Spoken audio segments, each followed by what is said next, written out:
Welcome in, everybody. It is show number 305. Glad, as always, that you're along with us. Warren Schaeffer, the interim manager of the Colorado Rockies, coming up in a little bit. I think you're going to really like him. As baseball fans in general, and Rocky fans specifically, get to know the 40-year-old.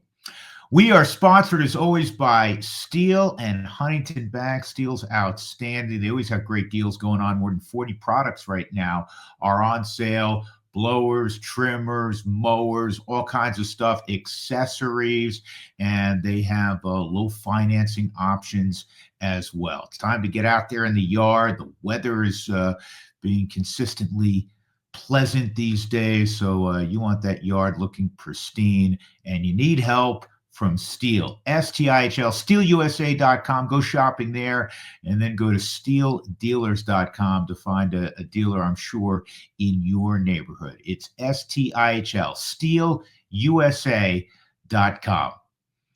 Huntington Bank, they are wonderful as well. They're a partner for so many individuals and small businesses in the community. And I keep telling you that a new branch is popping up around the corner, I'm sure, from you, because I pass several on my way to the ballpark each and every day. And Huntington Bank, where banking just clicks, try asterisk. Free checking with no monthly maintenance fee, no matter what. So Colorado, it's your money. Keep more of it. Make the switch today at huntington.com/yourmoney.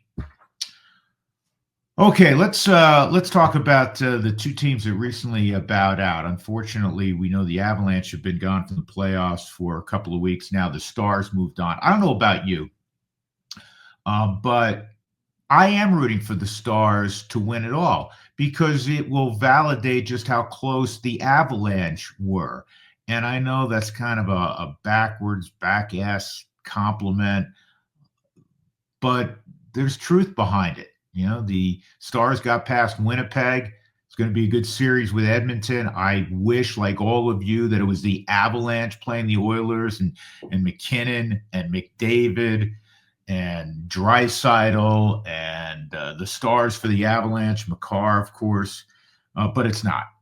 So, you know, if the Stars win it all, if they do win it all, I think it reflects positively on the Avalanche and also removes the panic of what do we do, because we have these two generational talents, these two all-timers in Cale Makar and Nathan McKinnon, and you have to win more than one championship if you have a duo like that. I subscribe to that, but I also subscribe to you got to let teams play together for a while. Now, the biggest key seems to be you like the Avalanche goaltending, you like the acquired depth. I'm a Netchus fan. I know the Mikko Rantanen deal has been scrutinized and looked upon by virtually everyone over the last few months, and particularly with the way he ended up playing late in that series against the Avalanche. He's a great talent. We knew that. And, you know, he went to Carolina and then on to Dallas. But in return from Carolina, I like Marty Netchus. I really like how he skates. I like how hard he plays.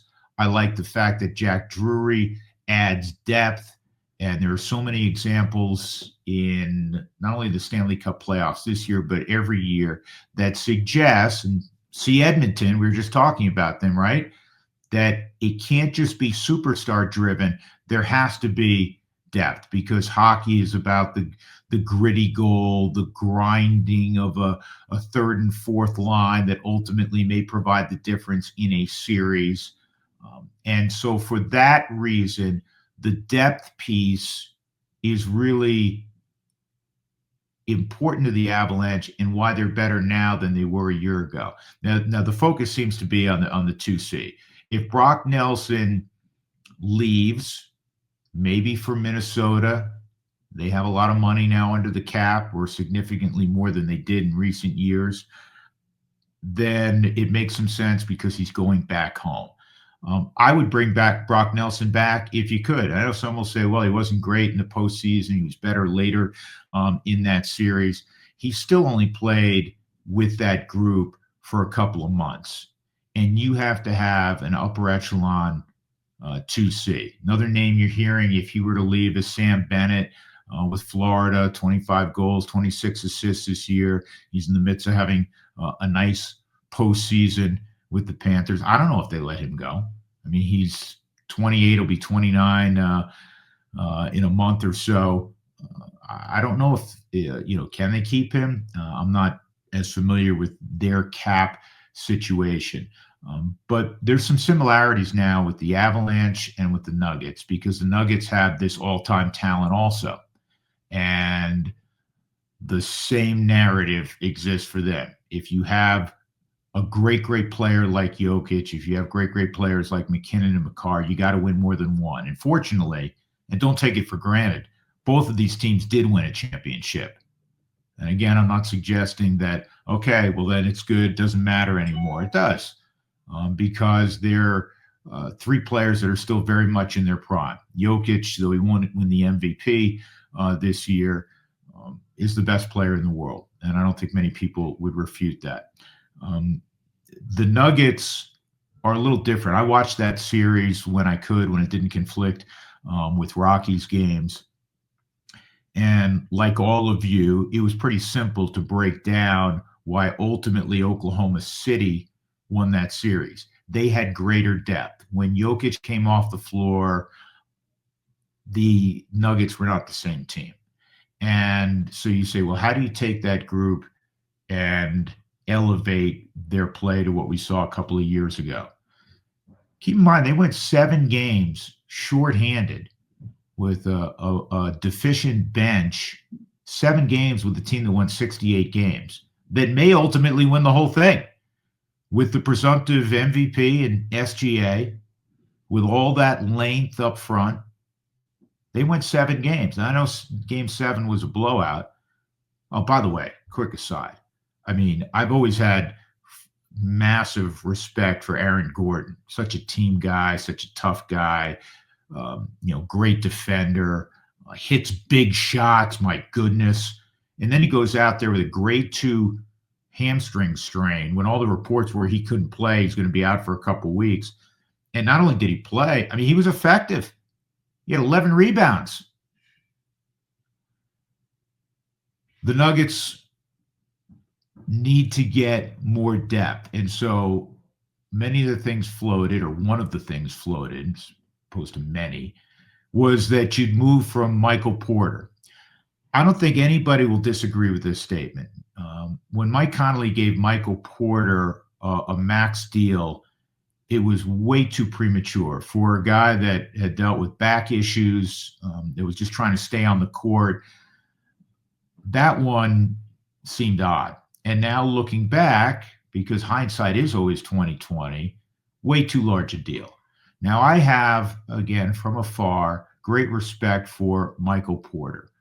Not only what he's overcome from an injury standpoint, now to be becoming a sturdy guy that plays virtually every game the last couple of years. And some of the things that he's had to deal with his brothers off the court. But Michael Porter has not played like a max player. He's a great shooter. We understand that. But he was the first to point a finger at himself saying, I need to get better. I need to be better in big games, in playoff games. And it got me to thinking that, okay, so for the Nuggets to get back to where we all want to see them, how do they accomplish that? If you're going to trade Porter, you're going to get somebody else with a sizable contract that probably has a wart or 2 or 3. And maybe you're better off elevating Michael Porter. And the example I would give is Christian Braun. Christian Braun has become a high-level player. When the Nuggets lost KCP, when they lost Brown, you knew somebody had to step up, and all fingers pointed at Christian Braun, young player out of Kansas, to shoot the ball with greater confidence from 3-point range. Remember how he was reluctant, especially in big games, playoff games? He didn't want to shoot. He was going to pass it, even if he was wide open. You don't see that anymore. I mean, this guy has emerged. he is a tremendous player. In Game 7, he was their second best player behind Jokic. And there were a number of games where he was their second best player behind Jokic. And so I take that example with Porter, who seemingly has a really good work ethic and is now staying on the court. Why can't he get better? Why can't Strother, who was so good in Game 6, continue to grow? I think the Nuggets may be better off, not positive of this, but I'm just throwing it out there. They may be better off trying to grow some of their young players to elevate their game as Christian Braun has, as Michael Porter needs to get back to the conference finals and ultimately the NBA finals. That may be their best path, not necessarily discarding someone and hoping that whomever they bring in brings their game up. But we'll see. There are guys who know a whole lot more about personnel in the league that will make that decision. And the same thing for the Avalanche. I mean, that's where I said there's some similarities in their situation. Both are trying to get back to the top of the heat, and both teams have really gifted rosters. The Avalanche probably as a whole are deeper. The Nuggets are not. That's what we were just addressing. But the Avalanche could have a key hole in their second center, and how they fill that is going to be where all eyeballs who follow the Avalanche, that's where it'll be this offseason. Oh, by the way, every spring I say this to friends, and I say this on this podcast: there's nothing better than the NHL playoff handshake line. These guys beat the living shit out of each other, and there's a multitude of cheap shots, and then they love up on one another and show the utmost respect, sincere respect in that handshake line. I love it, man. I love playoff hockey. I was wondering how I'd handle it with the gut-wrenching loss for the Avalanche in Game 7 against the Stars. Would I watch? I'm still keeping an eye on it because I love playoff hockey, and there's always other good storylines. But I love the handshake line. All right, as we segue to the Rockies, instead of breaking down where the Rockies are, we know the record is what it is, and you hope it gets a little bit better marginally, but at the end of the year, we know the record's going to be abysmal. I do hope to see growth. I hope to see great growth this year, and it's one of the things we'll talk about coming up here with Warren Schaeffer. But I'm going to strive periodically, whether it's every week on this show or maybe every other week, to point out a couple of areas that you can nod your head in approval and say, okay, those are good things taking place. And I'll start with two individuals. And I also want to clarify something. When I talk about players emerging, for me, it's not just, okay, they're a big league player. To me, it's about being a big league contributing player or even impactful player on an upper division contending team. And I want to make that clarification. Not just about, a guy who, okay, he's a big leaguer, but he's always been a big leaguer on a team that's well below 500. Because we all want to see the Rockies in contention. So you need players, a multitude of players that can play at the highest level of the sport. And you're seeing a couple of guys that I believe can do that. Smaller sample size for one, a little bit larger for the second. So the smaller sample size is for Jordan Beck. And it's a fascinating story. Jordan Beck's always been well thought of. Very athletic, great talent coming out of Tennessee, moved pretty quickly through the Rockies system. Much was expected when he was brought up last year, and he struggled. He struggled to begin this year, so much so that he was sent to Albuquerque, and he was struggling initially in Albuquerque, and then he was brought up because of injury, and he took off, beginning with the 3 homers in 24 hours in Kansas City, and then he came home and hit 2 more home runs. He had 5 home runs in a couple of days. And he's continued along that, throwing out extra base hits, throwing out home runs. He had another multi-home run game the other day. Also threw out a triple in that ball game. That was Saturday night down in Arizona, where the Rockies scored 14 runs on 19 hits. Jordan Beck has always been confident, but he brings a lot to the table. I think he's a good left fielder. I think he is a guy that's going to steal bases. I think he's a guy that's super competitive, that's going to hit for power, obviously. He's a winning player. He's a winning player. And watching him emerge in this, darkest of seasons, at least the first couple of months, that has been, a two thumbs up for the Rockies. And the other guy that's been around a little bit longer, not a hell of a lot, but a little bit longer, is Hunter Goodman. And if you recall last year, Hunter Goodman was playing a variety of spots. Occasionally, he would catch, just occasionally. He was playing a little right field. He played a little first base. He was DHing. They liked the potential of the bat. Well, this is a kid that's hit everywhere he's been, and he's hit for power everywhere he's been. And last year, 13 home runs and, not a ton of at-bats, but the batting average, I think, off the top of my head, was about $190, a lot of strikeouts. Starting to figure it out. He's hitting around 300. He's hitting right around 300. And he's hitting on the road also. It's not inflated by, he's hitting 380 at Coors Field and 210 away from Coors Field. Last time I checked, he was hitting above 290 out on the road. He's getting it done both home and road. He has more home runs, in fact, out on the road. His catching is coming along nicely. His throwing is much, much better and vastly improved over a year ago.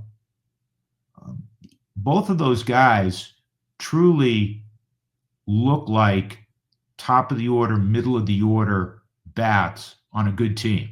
So those two guys I wanted to point out again. I know we've mentioned them in the past, but in this difficult first 45, 50 games of the season, those two guys are emerging as answers, which the Rockies obviously need more of. We'll talk more about different guys as it comes out. Chase Dollander, by the way, I don't want to leave him out. Last couple of starts, I think it's around, somewhere in the 11 inning neighborhood, more strikeouts and innings pitched, which the Rockies need more guys who can miss bats.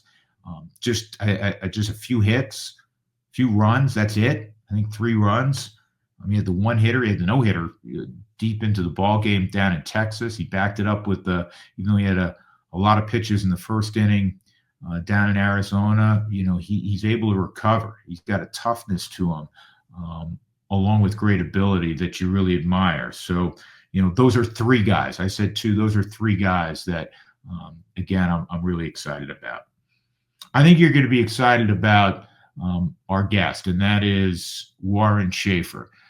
Most people probably don't know a lot about Warren, and they're saying, okay, the Rockies moved on from longtime manager Bud Black. And I said this last week on the podcast. Bud Black is tremendous, and it's about having, enough talent to win. But the Rockies decided it was time to move on, and they selected their third base coach, Warren Schaeffer. Warren Schaeffer is, for me, a fascinating guy, and he's going to do it his way.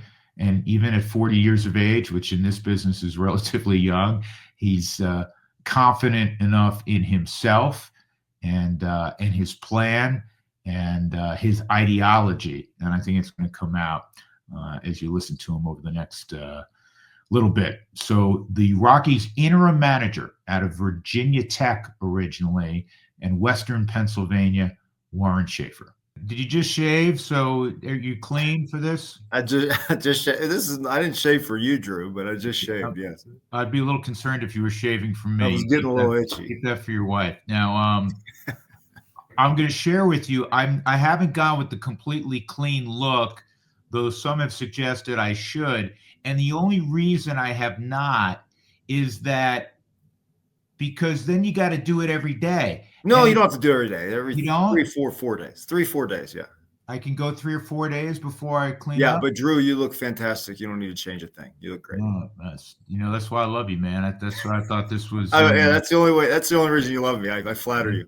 Yeah, flattery gets you everywhere in life, doesn't it? Right. How you doing, man? You I want to Good. see holding up. It's been a whirlwind 8 days, hasn't it? Yeah, it's been a lot, no doubt. But I'm right where I want to be right now. With the guys in the clubhouse, right where I want to be.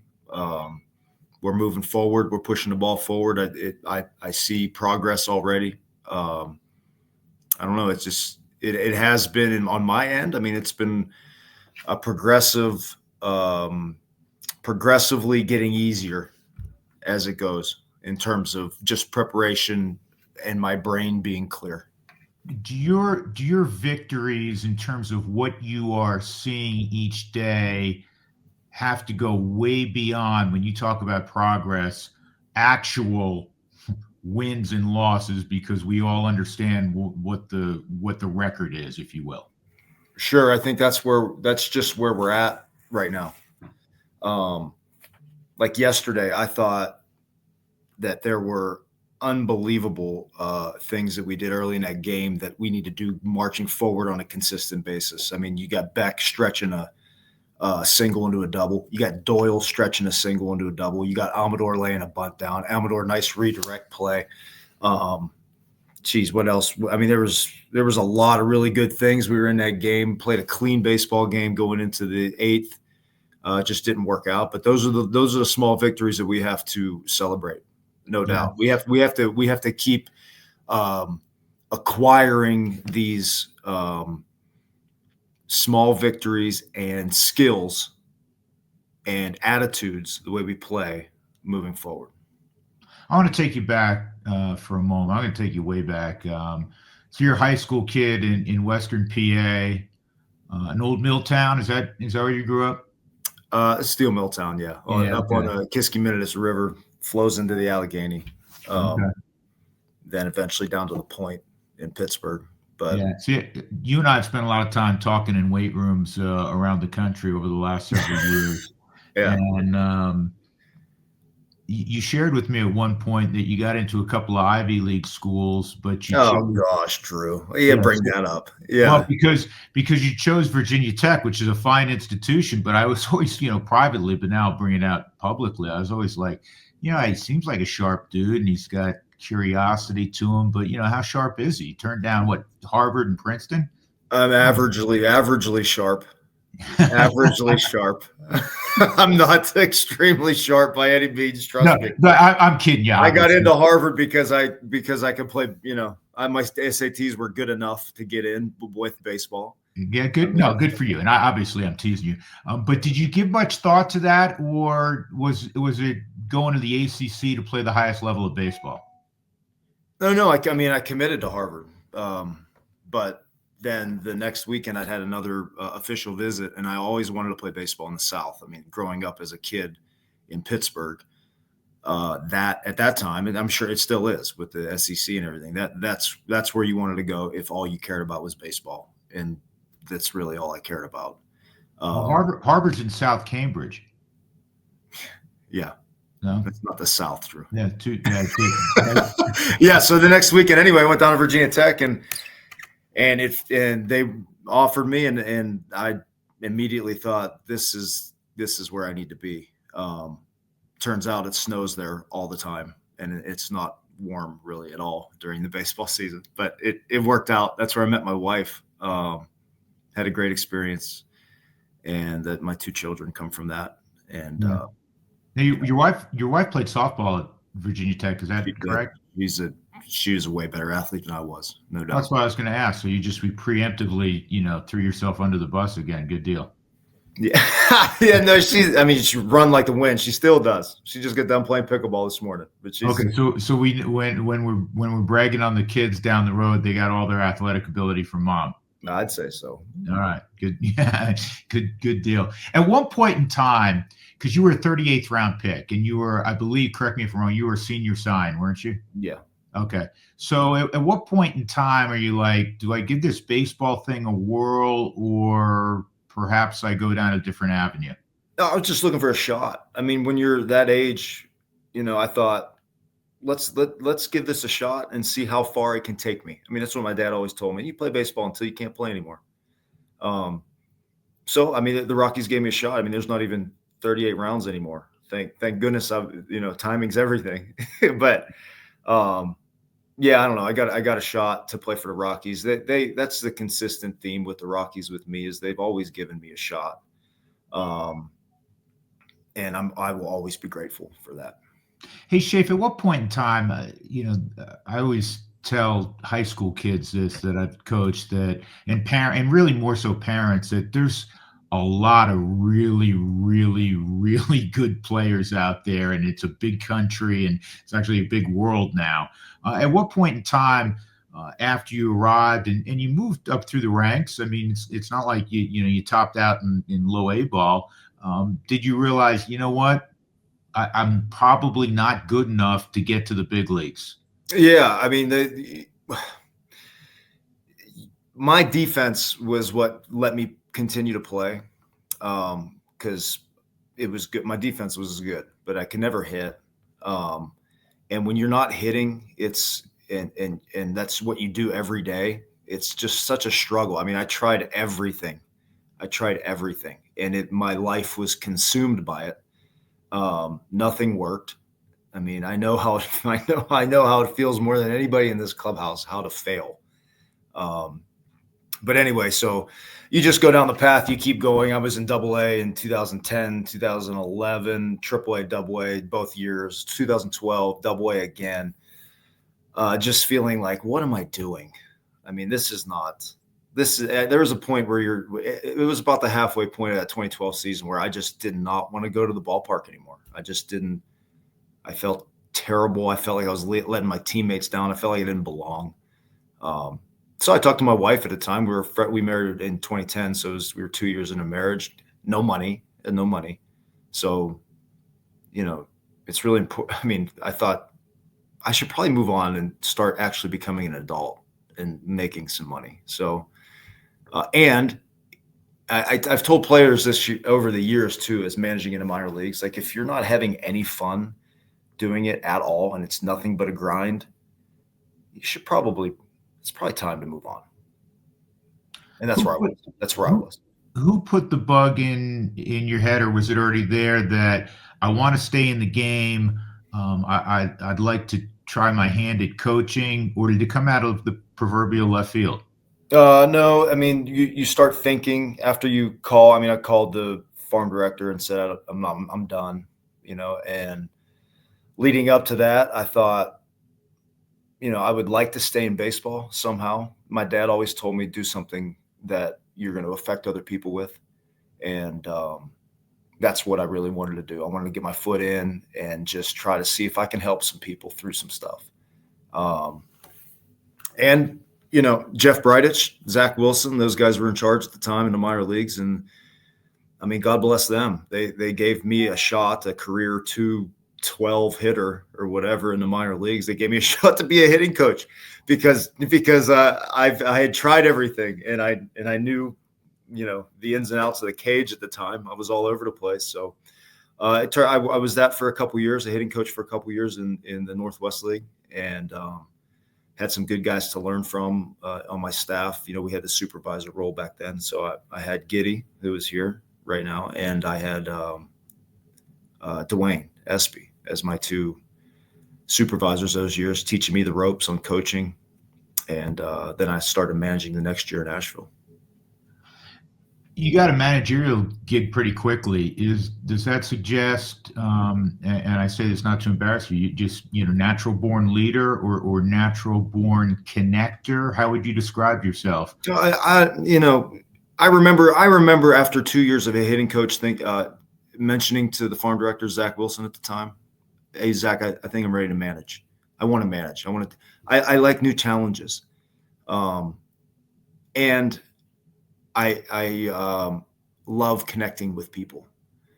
So I think those two things combined at the time got me in. And then, I mean, you talk about a learning process starting after that. I mean, it was enormous. And that is where my my biggest influence, which was Marv Foley, came into play. He was my supervisor my first 3 years in Asheville, teaching me how to manage, and forever grateful for that. I mean, he taught me so much because he was an unbelievable baseball man. Hey, Schaefer, you can't enumerate everything, but what comes to the top of your mind when you think back to those days in Asheville, and you think about the most important elements of managing, whether it's in, at the time, high A ball, or now as a manager in the big leagues, the best league in the world? Yeah, I mean, I remember the things that Marv taught me. The first two things, I mean, the first thing he ever said to me was that the two things as a manager has to do, and has to do well, is know when to take your pitcher out, manage your bullpen, and know where to position your players on the field. I mean, since then, I would add a couple more things to that list, no doubt about it. But that was a great starting point for me because both of those things are hard to do. And I spent the first 2 years in the big leagues. I mean, that's all I did was try to position my infielders correctly. Now it's Andy's job, but it's still, on my plate to make sure they're in the right spot. But for me, managing the clubhouse and the atmosphere and the culture, that's number one. That trumps those two things because you're doing those all day long and you're including everybody in that process.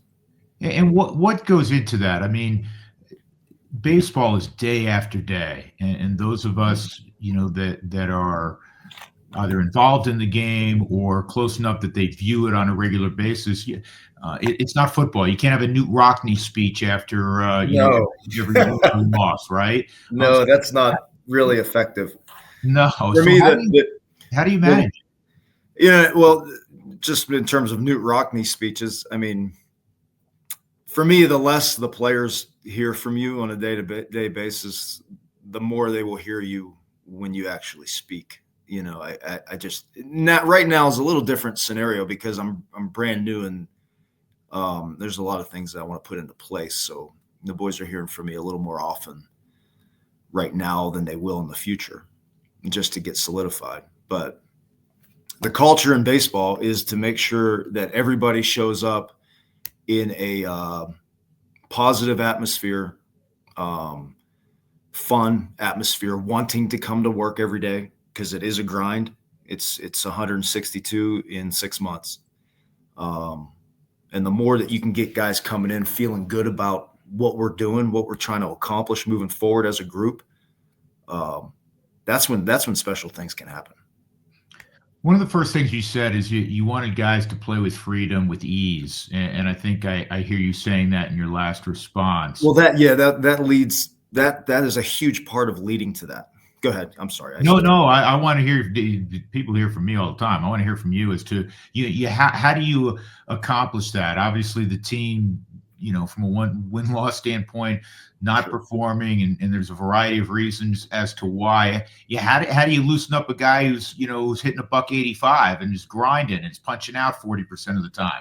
There's a lot of one-on-one conversations. There's a lot of love. There's a lot of respect. There's a lot of just treating people the right way in their own situation, because everybody in that clubhouse is, we're all one team, but they're all in different situations. I'm not going to treat Mac the same way that I treat Amador. It's just not. Amador needs something different than Mac. Everybody young, old. You all need you need respect given to them. Treat them like adults. Let them know their roles. Try to have roles that they stick to, or that I stick to for them. Try to put them in the best positions possible to succeed. These are all things that go to it. Young players specifically, when they, because that's what we got going on now a lot, which is a good thing for us because we need to move forward. But treating them like they belong immediately, and that a lot goes on the veterans to bring them along, but giving them an opportunity to succeed, not being reactionary in terms of, this guy had a terrible game. Now we're gonna sit him for a couple of days. I don't believe in that. I believe that is not going to be successful. The young guys, it's going to put them in a position to fail if that's the case. I got you. Well, and I ask this question because I know the immense respect you have for Buddy. So it's not to immediately, I characterize. love Buddy. I know you do, but we all Yeah. do. If anybody comes, across my radar and says, "Yeah, nope, don't like Buddy Black," I go, "That guy's got the problem," because Buddy is a wonderful human and he's been a great manager. He was a great player, all of those things. But what now are you prioritizing in terms of, in addition to the things you just articulated, that you want to see going forward in the next 2 weeks, in the next 2 months, and how you put your managerial game plan together for Sure. 2025? An extreme focus on the details, on fundamentals. I think that's something that we haven't done great, but we're moving forward with it. Praising guys on a regular basis, on even amongst the losses, on things that they do well. Try to solidify what we're about. Try to create an identity and a culture of fundamental baseball, hard-nosed baseball, aggressive baseball, which lends to what you mentioned before about playing without fear. For instance, just thinking last night's game or the past two games, one instance the good way, one instance the bad way. Beck and Doyle extending those extra 90s. That's no fear. That's playing with no fear. Those are things that we need to do on a consistent nightly basis. The day before in Arizona, we had a situation where Merrill Kelly threw over twice. He used both disengagements, right? Almador was on first base. We didn't run. After that. We need to take advantage of that. That's an example of playing with fear. And we're trying to eliminate that moving forward and be an aggressive, fun team that puts the ball in play, runs all over the place, plays great defense. That's something that we've always done, but not this year. Circumstances being what they are. But the idea is that we do not focus on the negative stuff that's going on. Yeah. If we do that, I mean, Drew, when you're in this situation we're in, it is a opportunity. It is an opportunity that is so huge for guys to move forward in every way possible. And I want them to embrace that. Do you look at Arizona a little bit? You mentioned Arizona as a team, personnel aside, because you do have, I don't care what anybody says, and you can be Newt Rockney, you can be Tony La Russa in this sport, you can go back, you can be Connie Mack, you can be Bill Belichick, Phil Jackson in the NBA. I have always said, especially in baseball, Schaefer, you got to have the horses. And in the same breath that I say that, do you admire how Arizona plays? And they have certain personnel, but they run. I mean, they stole, I think, 7 bases in that game. They are aggressive, and it's been to me, from afar, it's kind of been a staple of Torey Lovullo. Yeah, I love the way Arizona plays. I love the way they play. I think we can look at other teams and say we want to take some of that and apply it. Arizona, Torey's great. I mean, he creates a good culture. They have great coaches up and down that staff. I mean, the great Dave McKay, right? I mean, he's been there forever. He's been the best base running coach in the game for forever. Period. Yeah, period. And it shows. It shows on a nightly basis with them. I mean, you walk into that stadium. I mean, you walk into Chase Field. They come to our place. You know that you're in for some uncomfortable situations on the bases. Everybody on our team knows it, but we need to get to the point where we're putting that on people. We need to get to the point where we know we can stop that. We put some different stuff into play after that first game, even in Arizona, that slowed the running game down a little bit. But you admire a team like that, you respect them, but we're going to try to beat the heck out of them every time we play them. And that's where we want to get. You say you win with the horses. I mean, I understand that. We're in the NL West. The NL West is full of horses. It's just the way it is. We have to play a game that is different. We have to play a game that we are constantly on the attack. We are relentless. I mean, these are things that we need to do moving forward to beat these teams, because there's no reason why we can't beat these teams. We need to play a better game, though. Mm-hmm. How much are you buoyed by some individual performances? Say that again. I didn't hear you, Drew. I said, how much are you buoyed by some of the individual performances of younger service time players? Hunter Goodman, Jordan Beck obviously popped to the top of the card when I make that kind of reference. And you've watched their growth even as you were at third base and coaching up the infielders. I think that I love it. I mean, you can see a confidence and a comfortability coming from them now. I mean, you think about Goody, Beck, Dolander, the young arms in our pen, Agnos, Halverson, Chivy. Probably missing some guys, but I mean, it's all good stuff when you see young guys performing. I mean, that lends to how good the future is going to be. Right. Will you have say, or do you have say in terms of personnel, in terms of, guys that have impressed you that may not be here yet, or maybe guys that you'd like to see here to be given a big league opportunity? Do I have say? Do you have I'm trying to figure out right now what kind of say I have. Input? I don't know. My focus right now is on the 26 guys in that clubhouse right now, right, and getting them to play at a high level and having fun and playing free. I mean, that's a task right now that we're trying to move forward with. But as far as the other guys that are coming, we're going to need them. I think that's more Billy's job, I would say. Right. I will tell you that I am open with Billy in saying that don't feel like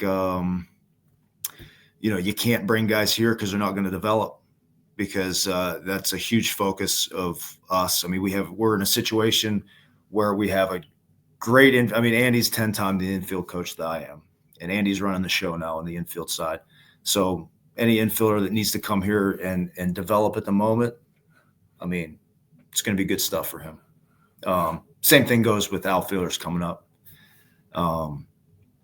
With Checo and Nick in the cage, young guys that they can relate to, with Clint overseeing it all. I mean, these are all things that are brand new, that I strongly feel like they're the right guys to see development at the big league level. So there won't be any tentativeness to bring guys up to where they say, well, I don't know if they can develop here. Even going back to when you were playing, Schaefer, and I know at one point, you were playing right next to Nolan Arenado, and he turned out okay. But it seems like the leap from AA or AAA to the big leagues is truly larger, perhaps, than it's ever been. Does that suggest that maybe, to your point, you can't become a true big leaguer, even if you're not fully polished yet at the AA or AAA level, until you get here, and maybe you can learn enough at this level and still develop enough at this level while you're going through that painful process? Yeah, I think you can definitely do that. And I think we're in the position where we're going to have to do that with some guys, which is totally fine.